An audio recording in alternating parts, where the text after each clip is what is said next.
Good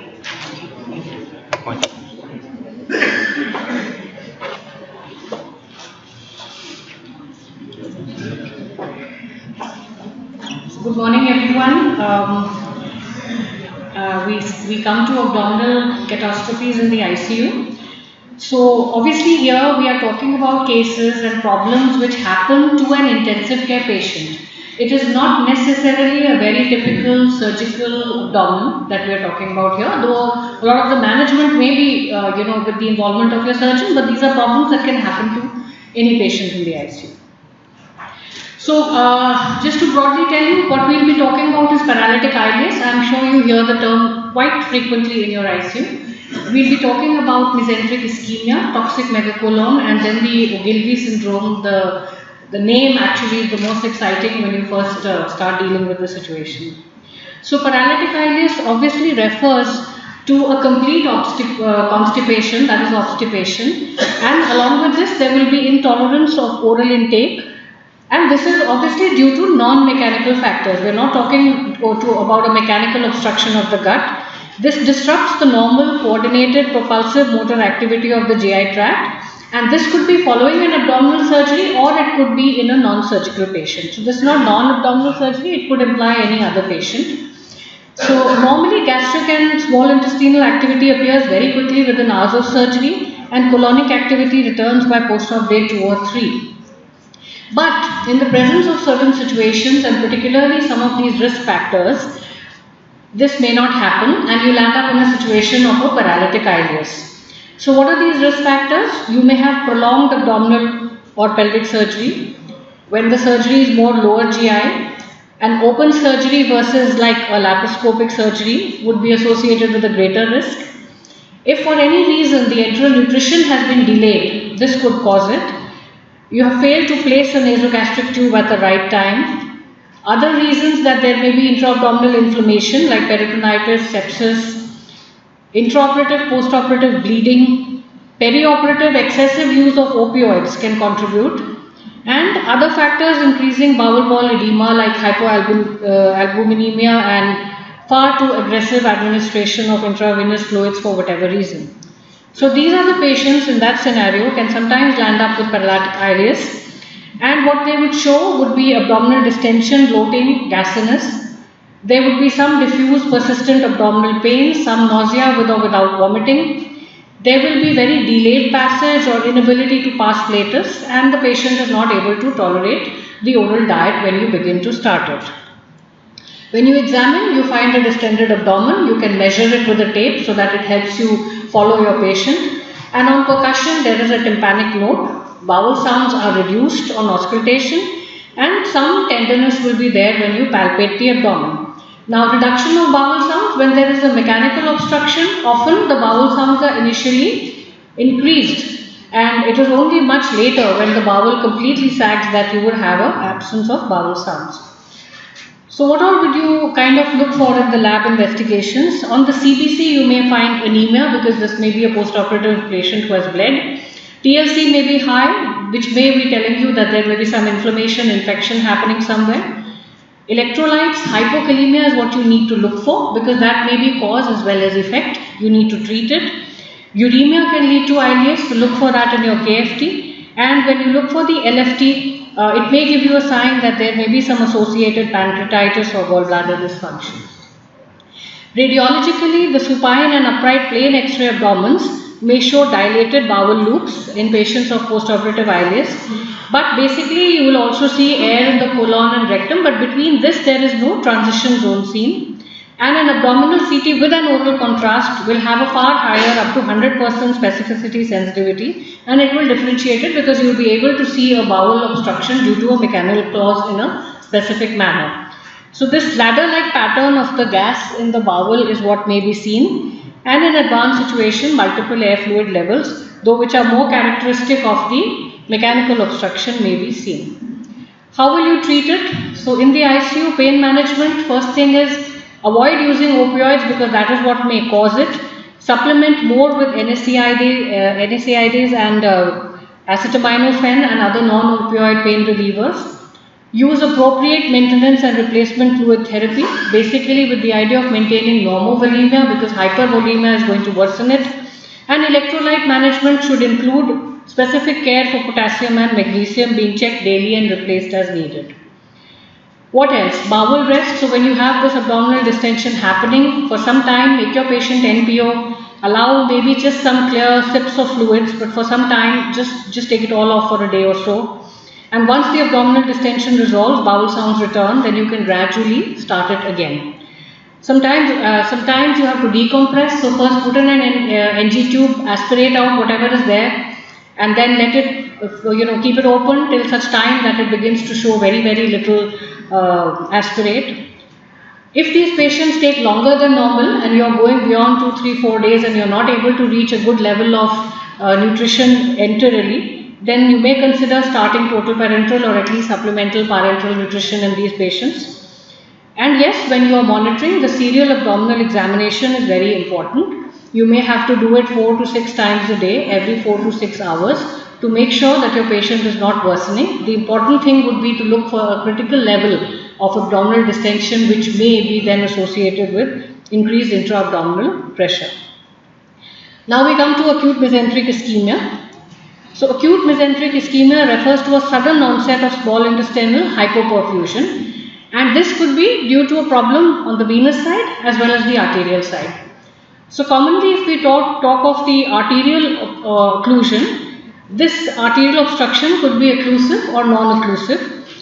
Occlusive, very simply, like in every other system of the body, could be due to an acute embolism, which is about most common 50%. Or it could be due to a thrombosis of the mesenteric arteries, 15 to 25%. The non-occlusive mesenteric ischemia, we are talking of non-occlusion of the mesenteric vessels, the arteries, due to intestinal hypoperfusion, could be also the situation in 20 to 30% of cases. The others would be the venous occlusion situations. Now, in the arterial obstruction of venous flow, basically again due to a thrombus, or it could be due to things like malignancy, prior abdominal surgery, etc. present. These thrombus are more likely to form in patients who have hypercoagulable states, etc., not the arterial ones. So what happens in the arterial occlusion? There is an acute embolic occlusion of the intestinal blood supply. Now where does this embolus come from? I think we are all aware that generally a dislodged part of the thrombus from the left atrium, left ventricle, cardiac valves, if there is some evidence of infective endocarditis or proximal aorta. So it will float down and go and sit down at the mesenteric artery. They tend to lodge at points of normal anatomical narrowing, and this normally is immediately distal to the origin of the main branch. The large diameter and narrow takeoff angle of the SMA, the superior mesenteric artery. So this is the zone which is the most susceptible. So when we talk of acute arterial mesenteric ischemia, I mean it's almost synonymous with saying SMA thrombus or embolus. In a thrombotic situation, it will occur at a site where there is previous narrowing due to atherosclerosis. So some part of that artery may be already atherosclerosed or calcified, and then on top of it a thrombus forms. And it can also occur in a setting of acute vascular injury related to trauma, infection or dissection. So the risk would be high for an embolus to come from the LALB in situations of cardiac arrhythmias, infective endocarditis, recent MI, ventricular aneurysms, atherosclerosis, severe atherosclerosis of the aorta and aortic aneurysms. Whereas thrombotic, when the patient has a peripheral vascular disease, advanced age, low cardiac output state, traumatic injury. Very less frequently, it could be associated with the vasculitic syndromes like polyarteritis nodosa. And as we discussed earlier, the arterial occlusions are generally not associated with the congenital hypocoagulable or the coagulation defect disorders. Those are generally the venous thrombosis. And so importantly, remember that in your ICU, when you have a patient with abdominal pain, there are minimal findings on examination, but the metabolic acidosis is basically not explained by the kind of clinical assessment you are making. Think of mesenteric ischemia. I think all of us in the ICU, the patient suddenly complaining he was eating well till yesterday, now he is having some distension, unable to tolerate, and he is also having pain. There is severe acidosis on the ABG, but overall things are not really fitting in. Please think of mesenteric ischemia. The clinical triad typically therefore would be this older adult patient, some background for an embolus to come like atrial fibrillation or any other source, and then pain which is out of proportion to the physical examination. Whereas the thrombotic occlusion would generally be a patient who has history of peripheral arterial disease and then he worsens. So the important thing is to maintain a high level of clinical suspicion.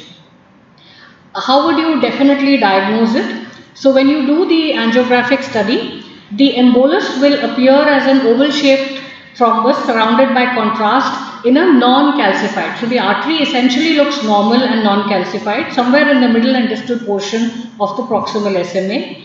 Whereas for a thrombotic occlusion, the thrombus will appear as a superimposed structure on the heavily calcified and partially occlusive lesion at the ostium of the SMA. The differential diagnosis, well, you're talking about pain abdomen here happening suddenly. So look at your right upper quadrant, the epigastric, left upper quadrant, lower abdominal pain, and the differential diagnosis would be very similar to the way we have been taught to approach a surgical abdomen. How will you manage it? Keep the patient NPO, decompress by putting in an NG tube, use fluid therapy appropriately to maintain your intravascular volume and perfusion, and monitor your urine output. Try to avoid vasopressors which may exacerbate ischemia. However, if the patient's hemodynamics demand, it is important to have the vasopressor on board and maintain your mean arterial pressure appropriately, then not use it. And of course, specifically, you will use anticoagulation with unfractionated heparin given by the weight dosage to limit this propagation of this thrombus and help alleviate the vasoconstriction. You will empirically add some broad spectrum antibiotics here because this is a perfect scenario for gut translocation of bugs to happen. Use proton pump inhibitors and basic supportive care with oxygen, positioning, etc. So now what do you do? If the patient is stable and there are no signs of the problem being very advanced, then this supportive management and treatment should generally take care and you will begin to find the patient improving over 24 to 48 hours. However, those patients who have advanced, have evidence of peritonitis, and then the ischemia may have led to complications like perforation, etc. These are the patients who would need to be taken to the operating room for a surgical intervention. Those patients who may be actually surgical candidates, but who are very, very sick at that time, you may have to go with a palliative approach, knowing that in the end, probably your patient is not going to turn around. Endovascular intervention can be done to open up the occluded SMA, and it can be as effective as a surgical approach. It is, I think now the first thing we do is actually call in interventional radiology at the same time that you get a surgeon in for a situation like this. And the long-term outcome, though it is not very well known. Endovascularly, they can go in, do angioplasty, put in a stent, and they can also do direct catheter directed thrombolysis of the clot.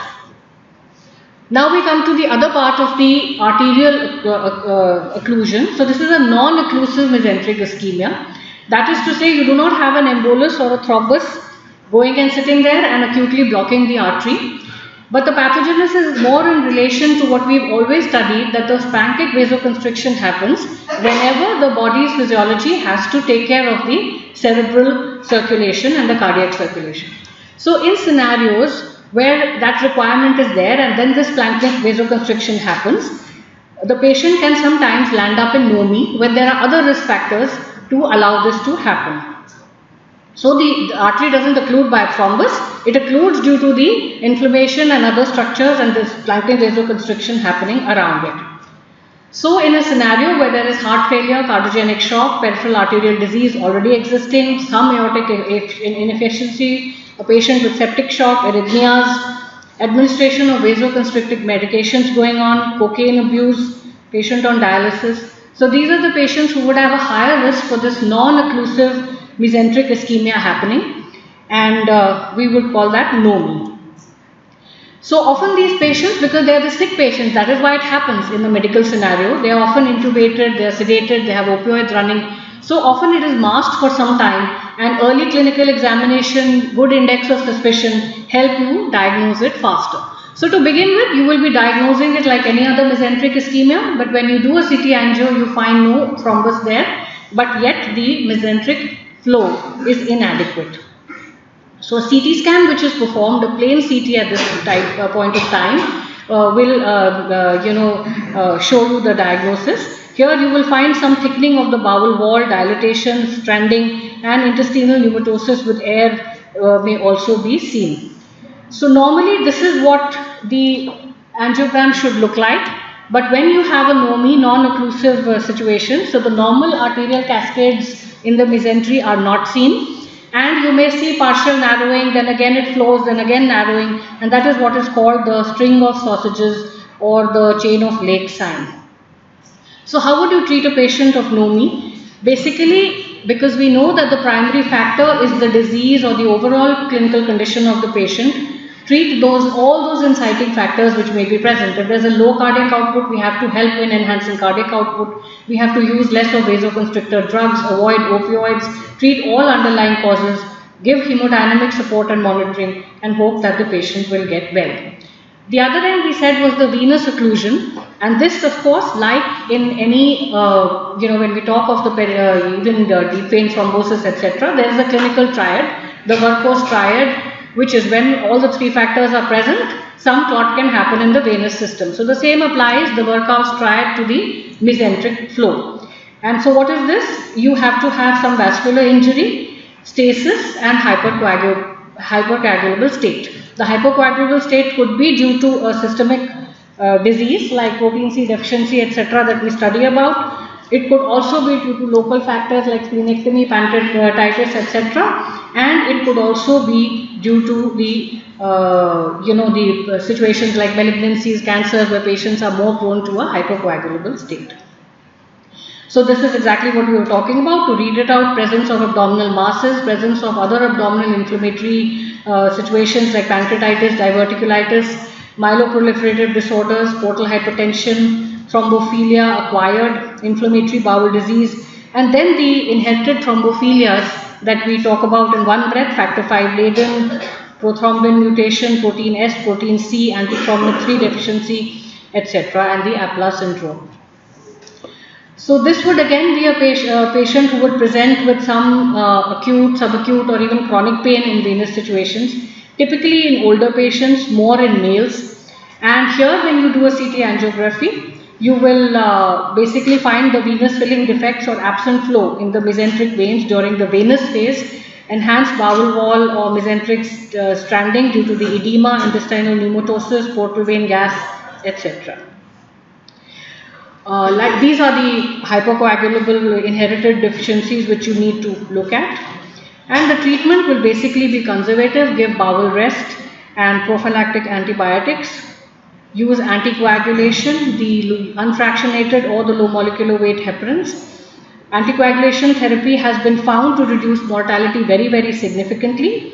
And again, like we discussed in the arterial occlusion situations, if the ischemia has now caused complications in the form of perforation or necrosis, etc., that is when you would need to go in for surgery and correct the problem. So largely this would be the algorithm. You have history, signs, symptoms of intestinal ischemia, and basically the pain is out of proportion to your clinical findings. That is the key point here. If the patient is hemodynamically unstable or showing signs of sepsis, look at it: patient is stable or unstable. If the patient is not unstable, that is to say patient is looking fine, you go for your CT scan straight away. But if the patient is unstable, then you would, as in any critical care scenario, you would first use intravenous fluids to resuscitate, remove the inciting factors that you can do, get the empiric antibiotic therapy started, and consider starting systemic anticoagulation. Then look at your abdominal films. If you find any such signs of advanced ischemia, well, if they are there, then the patient has to go for surgery. But if they are not there, then again you try to see whether he has improved in terms. Once you have resuscitated, has he become a little stable? If the patient has become stable, then you move for your CT scan and see what you find over there, treat accordingly. So it could be embolic, thrombotic, arterial, it could be non-occlusive mesenteric ischemia, and it could be the mesenteric venous thrombosis, and we proceed to treat in that manner. Now we come to toxic megacolon. So toxic megacolon is a potentially lethal complication of inflammatory bowel disease or infectious colitis. And what will happen here is that you have colonic dilatation happening along with the presence of systemic toxicity. So that is why toxic megacolon. Colonic dilatation, therefore, we know is also present, like for example, the congenital megacolon in children, Hirschsprung disease. It could be idiopathic or acquired megacolon due to chronic constipation in adults, or the presence of intestinal pseudo-obstruction.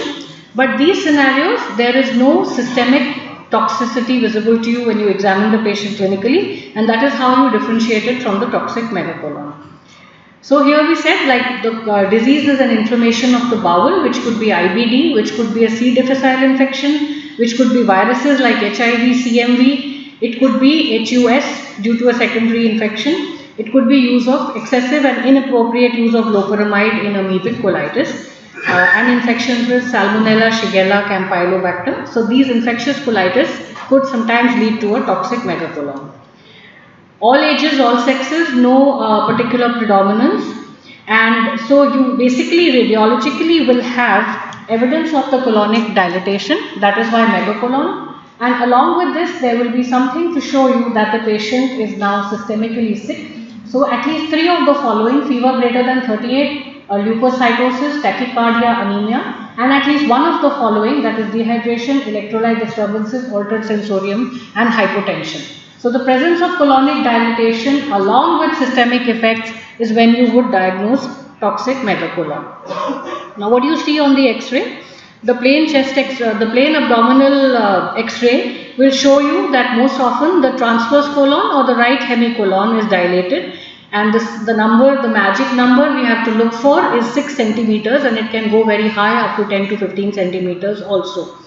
The multiple air fluid levels will commonly be seen, and the normal colonic haustral pattern may be badly disturbed. Deep mucosal ulcerations can sometimes be seen, like crevices filled between large pseudopolypoid projections into the colonic lumen. So 6 centimeters, like we said, is the number for the colon to be dilated, and ultrasonography can sometimes be used to determine the extent and the activity of the ulcerative colitis. CT scan, you can look for the same thing. And while we do a colonoscopy and sigmoidoscopy, it may be fine earlier on in the disease when you just about begun to suspect, but otherwise it is risky because of the risk of colonic perforation. Now treatment, if we have to get specific, you treat C. difficile colitis, stop the offending antibiotic, use vancomycin orally along with or without the IV metronidazole. Fecal microbial transplantation can be used successfully in some patients, and colectomy may require to be done if there is a delay beyond, say, 72 hours, the patient does not improve, or who shows some complication like a localized perforation. Other reasons being like CMV colitis, generally the response to medical therapy would be poor. These are likely to be patients who are already immunocompromised, and therefore they'll end up with this infection, and they may end up with large surgeries like subtotal colectomy and ileostomy. And a fulminant colitis is also known to happen during pregnancy with or without toxic megacolon. Here, high dose intravenous steroid is often used for treatment, and if that doesn't improve the patient, you may again require urgent colectomy to be done. Now we come to the Ogilvie syndrome, the last today. So this is acute colonic pseudo-obstruction. We said earlier it is one of your differential diagnoses when you're looking at a toxic megacolon. Now again you have an acute dilatation of the colon, but there is obviously no mechanical obstruction in the absence of an anatomic lesion that obstructs the flow of intestinal contents. Generally, while we said toxic megacolon is generally the transverse or the right hemicolon, here it would generally be your cecum and above, which is the ascending colon, and most commonly in men over 60 years of age. So the risk factors or conditions, like we discussed in others, which may be associated with it, like trauma, obstetric surgery, pelvic abdominal cardiothoracic surgery, major orthopedic surgery, medical illnesses. So a patient, again, the scenario is basically a critical patient lying in your ICU, neurological conditions, retroperitoneal pathologies like malignancies and hemorrhage, and presence of metabolic imbalances. So suspected in patients with abdominal distension or pain, and then a physical examination reveals a distended and tympanic abdomen. On your radiograph, you see a dilated colon, mostly the cecum and ascending up to the splenic flexure, and sometimes it may proceed further. But here the haustral markings may well be normal in the initial stages. On a CT scan, you will see proximal colonic dilatation, often with an intermediate transitional zone adjacent to the splenic flexure and characteristically absent structural cause of. So obviously the first thing in all these scenarios is to rule out the mechanical cause of obstruction. So this is what the Ogilvie syndrome typical skydiagram will look like, where you have it in the cecum and the ascending colon region. So the goal will be to decompress the colon when you have to treat it and to ensure that you minimize the risk of colonic perforation and ischemia. If the cecal diameter is greater than 12 centimeters and in patients who are not responding with conservative management in 24 to 48 hours, this is when you may consider the role of neostigmine. So how do you give neostigmine? 2 milligrams IV slowly over 5 minutes while you monitor vital signs. Basically, you're looking for bradycardia. So patients at that time are also placed with a bedpan or whatever diaper that you may be using, and make sure that atropine is available at your bedside if the patient develops very significant bradycardia. Those who show some response, partial or a good response, we can repeat this neostigmine again and a couple of times more to propel the barbel. Colonic decompression with the mechanically may be done in patients where neostigmine has not helped. So you put in the tube with the aid of a guide wire to reduce the need for repeated colonic decompression. Percutaneous colostomy should be reserved only when all these maneuvers fail. So just like all the others, surgically placed cecostomy tube, you will try to do as minimal, with a cecostomy or a sub. But if the patient is worse, then a segmental subtotal resection may be required with a primary anastomosis to decompress the colon. In patients having colonic perforation, then like the surgeons would normally do, a total colectomy with a Hartmann procedure need to be performed. So these are the, Thank you very much.